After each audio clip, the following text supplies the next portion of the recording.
everyone, and welcome to today's live stream.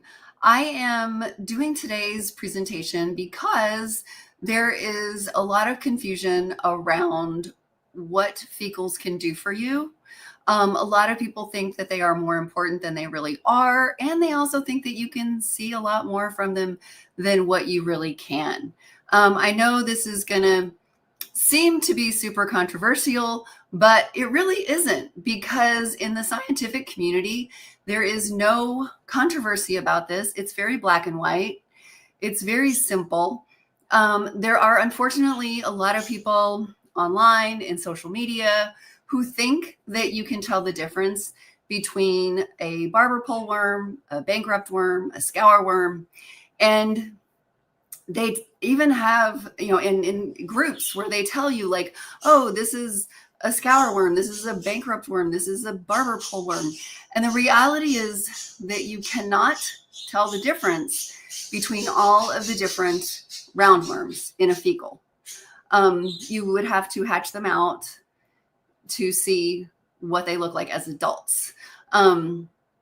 And this is information that I got years ago because we were doing our own fecals.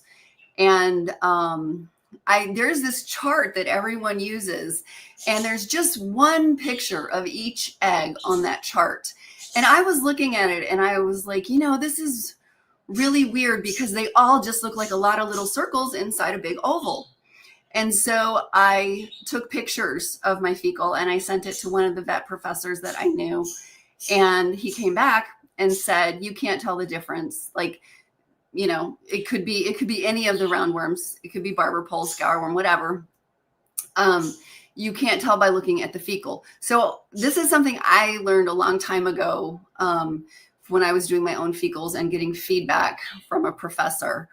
Unfortunately, a lot of people have that chart and they think that some of these little tiny differences are actually indicative of something or the other, like, oh, that means this is that or whatever. I was really excited in 2021 when the Sheep, Goat, and Cervid Medicine book was revised. And this is the 3rd edition. And so I'm going to share that with you now so that you can see what I'm talking about.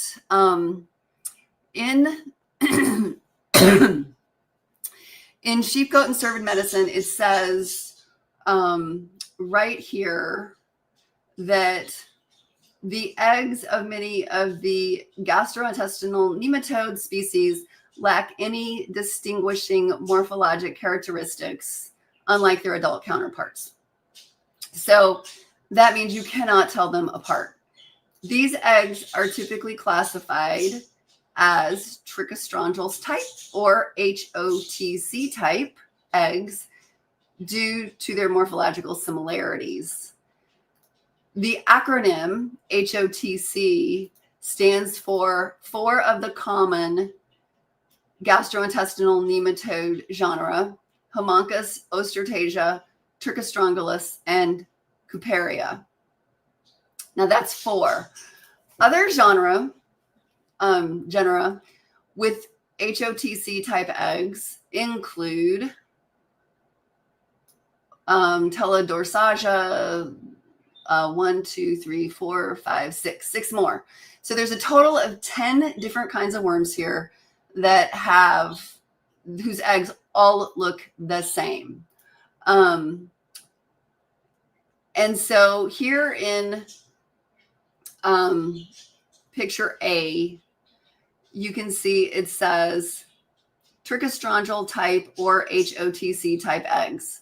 So all of these look slightly different, but ultimately they're all just a lot of little circles inside a big oval, which is why I originally contacted that professor years ago and said, are these barber pole worms? And the professor said, we can't tell that from looking at a photo like this. And down here, these are all a bunch of different of the HOTC type eggs. Here's one, there's one, there's one. So you can't really tell them apart. And I know a lot of people think they have to get a fecal before they deworm a goat. And the reality is, what you really need is to do the 5-point check. Because if you have an animal that is really sick, you need to treat them. If you don't treat them, they could wind up dying while you're waiting for a fecal that's not going to give you any really useful information, because all of these worms are treated, all of the dewormers treat all of these worms. And then you'll have somebody say, oh, well, barber pole isn't killed by X on my farm or in my area. Now we're talking about dewormer resistance, and this isn't going to help you with that. So knowing about dewormer resistance is a completely different thing, and that's going to vary from farm to farm. And that's a whole different conversation. But ultimately, it doesn't really matter whether your goat has homuncus or Ostertasia, Trichostrongylus, or one of these other HOTC type worms, because all of the dewormers kill all of the Trichostrongyl type worms. And so some of you may have taken, I know, so I had a student one time who was really upset with her vet. She didn't think her vet was very good because her vet didn't tell her all the different kinds of eggs. And she sent it off to somebody online who just hung out a shingle, is not a vet, just a farmer who started charging for fecals. And that person said, had this chart that showed her like, oh, you've got this many of this worm and this many of this worm and this many of this worm. And the reality is that was not accurate. The vet who told her that her goat just had, a certain number of eggs per gram roundworms, the vet was being honest and knowledgeable. Like, the vet knew that she couldn't tell the difference between the different types of roundworms or trichostrongyl type worms.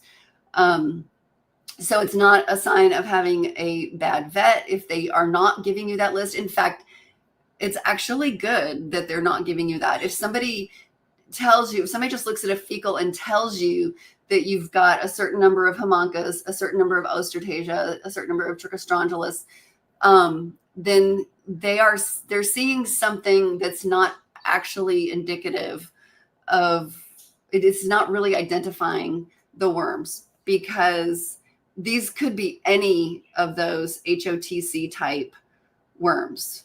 And again, you don't need, if you've got a goat that is pooping clumpy or has diarrhea and it's anemic and it's got a poor body condition, that's a sick animal that needs to be treated.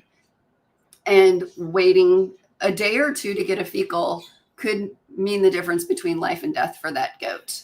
So, and treating just one goat with a dewormer is not going to make your whole farm have a resistance problem with that one dewormer if you use it one time on one goat.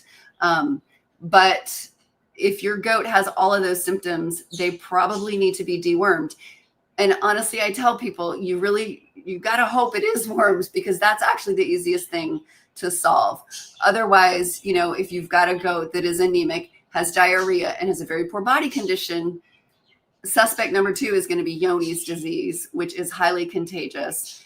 And your goat, there is no cure. So it's a much worse diagnosis than simply worms, which is easy to cure if you've got all the right information. So if you've got any questions, feel free to post in the comments section below, and we'll get back to you. Bye for now.